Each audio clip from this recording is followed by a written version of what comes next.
మీ business ఏదైనా మీ ఊర్లో promotion చేయాలంటే అది సుమన్ టీవీతోనే సాధ్యం. ఇప్పుడే సంప్రదించండి. కస్తూర్బా స్కూల్ నందు విద్యార్థులతో కూడా మాట్లాడటం జరిగింది. పిల్లలు చాలా మంది ఈ డివిజన్ లో ఫెయిల్ అయినటువంటి స్టూడెంట్స్ అందరికి కూడా ఇక్కడ స్పెషల్ ట్రైనింగ్ ఇచ్చి వారు తిరిగి పాస్ అయ్యేదానికి ఇక్కడ కోచింగ్ ఇస్తా ఉన్నారు. మేము కూడా విద్యార్థులతో మాట్లాడాం.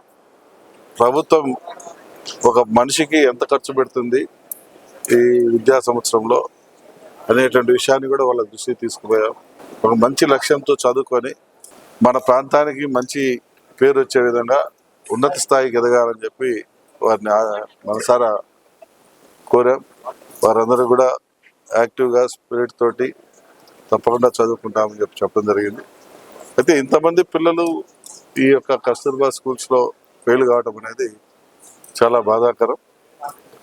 దాని ఇప్పుడు ఈఆర్సీ మీటింగ్లో కూడా ఈ విషయాన్ని ప్రస్తావిస్తాం. తప్పకుండా ఇంతమంది మరి ఎందుకు ఫెయిల్ అవుతా ఉన్నారు, అసలు ఏంటి సమస్య, ఎక్కడ ప్రాబ్లం ఉందని ప్రభుత్వం ఇన్ని లక్షలు ఖర్చు పెట్టి చదివిస్తూ ఉంటే ఈ పిల్లలు ఫెయిల్ కావడానికి గల కారణాలేంటి?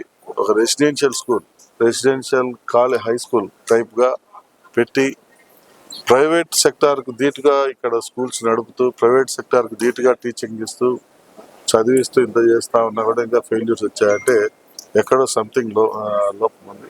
ఆ లోపాన్ని చేసేదానికి ఆ లోపం సరి చేసుకునేదానికి సాధ్యమైనంత వరకు మా వంతు మేము వారికి సూచనలు తగు సలహాలు ఇచ్చి తప్పకుండా ఈ ప్రాంతంలో భవిష్యత్తులో మళ్ళీ ఫెయిల్యూర్స్ అనేది జరగకుండా చూసుకునేదానికి మా వంతు సహాయపడతాం. Thank you.